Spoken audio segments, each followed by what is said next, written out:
Chapter 7 Year of Separation. Blossoming apple trees in the garden, planted by good hands. The beauty of their white and pink foliage this spring seems especially beautiful. And Odin also admires beauty. His gentle light love embraces space, permeates trunks and crowns, caresses every flower. He says, God is like the great gardener, nurturing souls. The way of every soul is long, even before birth in the human body. Incarnate people can learn to love their younger brothers and sisters in plant and animal bodies. And then every human soul should grow, blossom, and it is obligatory to return to its gardener good results. It may seem that life is insignificant in comparison with the immensity of the universe. In the immensity and eternity of the universe, it is just a small spark. But human life can become very significant. If the soul has become love, similar in quality to the ocean of divine consciousness, then this great ocean replenishes itself with such souls. Waterdrop acquires involvement in the power of the ocean, merging with the integrity of the entire ocean, and the ocean becomes more by a whole drop. But the ocean of the universal divine consciousness expects and accepts the infusion into it of those souls who have advanced to the perfection, because his infinite vastness consists precisely of such drops replenishing it. People can help each other and other embodied beings in this evolutionary process. One who lovingly assists others in spiritual growth, that one finds special assistance of the Creator in his or her personal development.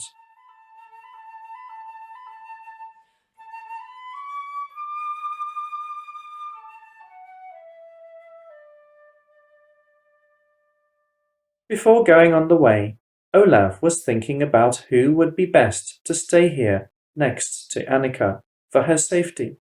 But who can be left? Of course, any of the team would carry out this assignment, but perhaps only Vagni could agree to this with joy. When Olaf told him about this, Vagni sighed happily. You, as always, are more than wise, Olaf. I myself did not dare to ask you about this. After many years of life in foreign lands, I so did not want to leave these places again just after I returned. I am ready to give my life for your beloved, and I am ready to protect her from dangers if they suddenly happen. I have no home and family, and I will treat her like my daughter. But how will you manage without a pilot?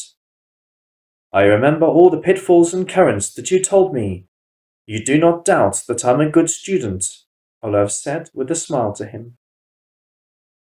So Vagni remained. Jarl Ingvar allowed him to live in a small house on the shore, somewhat away from the settlement. Here sometimes the workers stayed to sleep when their drakkars were repaired.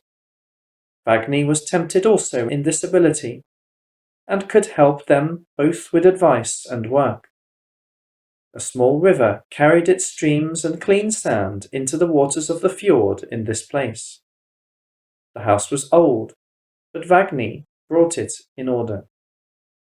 Annika became a frequent guest at Vagni. She so wanted to talk about her beloved, and asked Vagni about everything that he could tell. Tell me, is it true that Olaf will be able to collect such a rich ransom? I think yes. He said that his foster father owned many lands, houses, and merchant vessels. He told me about the eastern luxury of his Arabic possessions in those distant countries where he happened to be. I think it will not be difficult for him to collect gold and jewelry. Olaf said that you knew him as a boy and that you saved his life twice. Tell me about him. At least something else. I'm so interested. Yes, he was not the same as everyone else, even from childhood. He rushed to defend those who, in his opinion, were unjustly offended, and he was not afraid of anything. Vagni told Annika a lot about what he remembered. Once he told how Olav saved him. You asked how I saved Olav's life, but Olav too saved me. Saved not from death, but from what is worse than death, from the slow, senseless fading of everything in my life.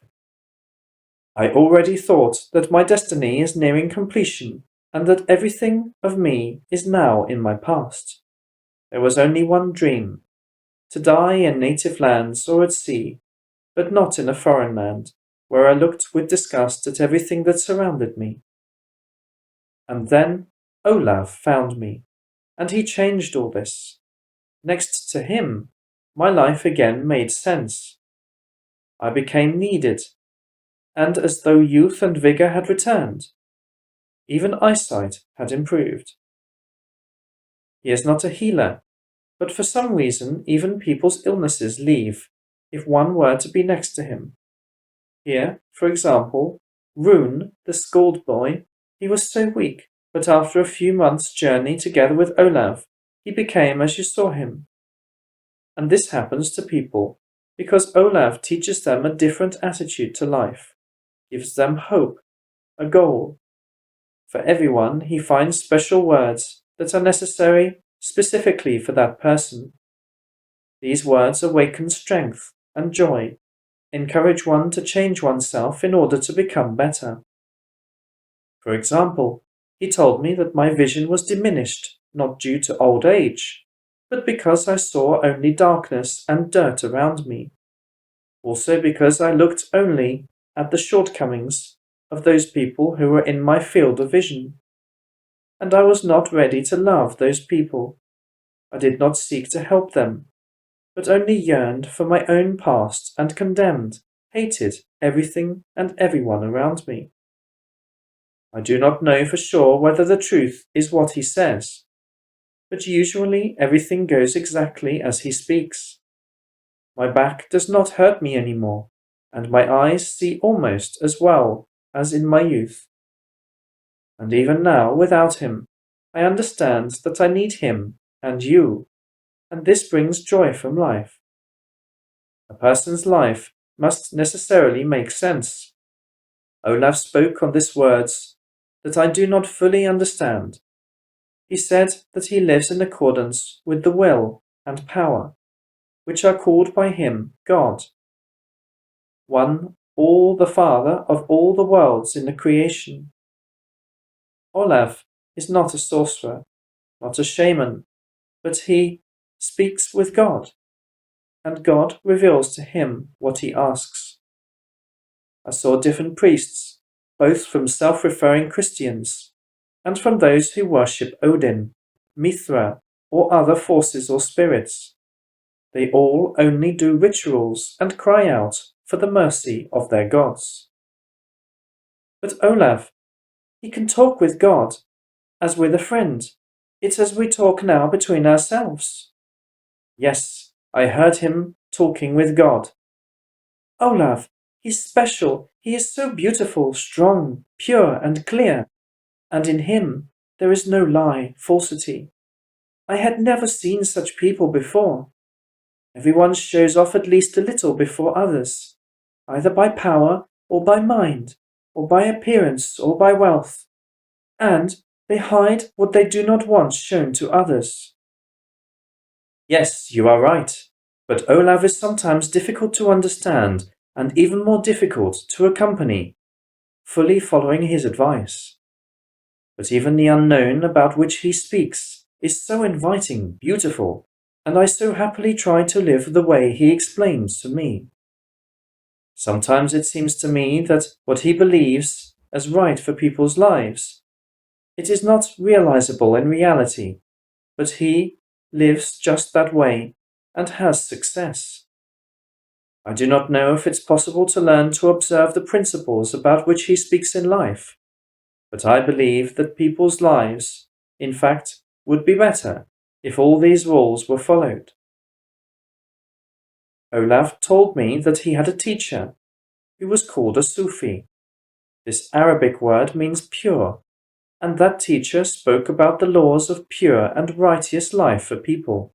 I'll try to tell you what I have remembered. A person must observe the purity of the body, food, clothing, and home, because external purity contributes to the purity of the internal. A person must observe the purity of vision. This means to protect the eyes of the soul, and for this you need not look at what causes anger, envy, and the desire to steal someone's else. But the contemplation of the beautiful, it gives the purification of the soul. A person must observe the purity of hearing. It means to protect your hearing from foul-mouthed and mud-filled hate speech. It's a blessing to listen to beautiful music or gentle sounds of nature. Listen to melodious singing and wise speeches. A person must keep the hands clean. This applies not only to washing them, but any deed to which we apply our hands must be kind, useful, and honest. A person must keep clean thoughts. That is, it is necessary to remove bad and gloomy thoughts, not wish evil to others, and not self-pity. Heavy thoughts, devoid of purity, destroy happiness. But bright and kind thoughts bring success to the future of man. One must keep one's speech clean, because spoken words carry within themselves the strength and purpose of the soul, and do not waste it.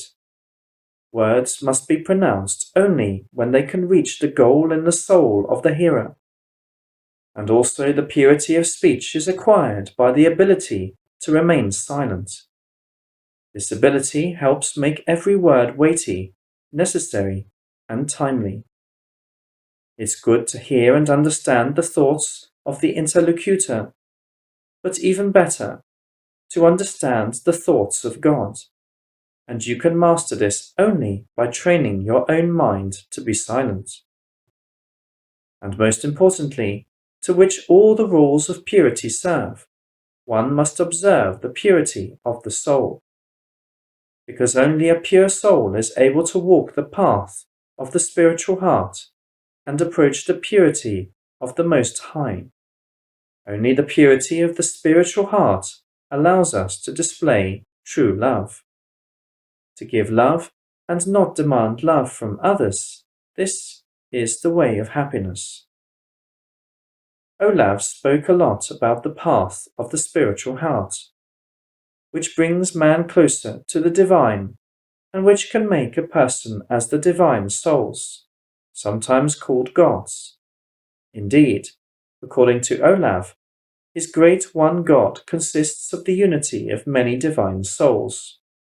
Yes, Olav knows so much, and he opens to people their great opportunity and happiness to love. In such conversations, Annika and Vagni often spent time, and Annika rejoiced in everything that she learned about her beloved. Jarl Ingvar steadily advanced his desire to become a konung, and he had achieved his goal. To consolidate his new position, he decided to relocate the entire community to another location. The property, the families, everything was immersed in the Drakkars. Only Annika refused to go with all. Olav should return here, and I'll wait for him here, as I promised. He'll be able to find you if he can, and wants to return. But he might change his mind. How many pretty women has he met this year? We do not know this. And leaving with me, you will be the most desired bride for any Jarl. You yourself can choose among them. Do you still not understand, father? I love Olav. Well, love. Then let only his man Vagni remain here. He will tell Olav where to find us. No, I too stay here. Ingvar did not expect such obstinacy from his daughter. Enraged, he threatened to leave her alone, without the former guard. He hoped until the last moment that she would come to her senses, but Annika was firm in her decision. Only Vagni stayed with Annika in a deserted settlement. Annika liked to climb the high cliff and look from there to the distance, in the direction from which the sun shines in the daytime, and from where her beloved returns. She thought that when she looks at the sea and hears the sounds of the waves, then she gets closer to him, as if her love can reach out and embrace him. Winter passed, spring came. Apple trees blossomed. Before, fruit trees were not planted in these lands. 3 seedlings, which were brought here by Olav on the vessel, were planted by him and Annika together. Young trees had survived the cold winter, and Annika, admiring the first of their several gentle flowers, felt that closer and closer is her beloved. Once her emotion of love was so strong that she thought that the cliff on which her body was standing seemed to grow in the space of light, as if it was a sort of ledge from the denser layers of light, located above the great expanse of the most delicate white gold radiance. And even deeper was the whole sea of tender and affectionate fire. She felt that she could, by the soul that had become, as it were, winged from love, slip into that light and soar like a seagull, and maybe fly to where the vessel transports Olav, and there to be hugging the beloved. In that light, she suddenly had seen the face and eyes, and felt the embrace of gentle and affectionate great hands. It's evident that great God of my beloved Olav is helping me, Annika decided. She could not hear the words of God, but had the feeling that in the light the most gentle and beautiful words about love sounded. She dissolved into blissful happiness. Annika ran down the cliff. Vagni, I have seen God of Olav. Olav is already close. Soon he will be here.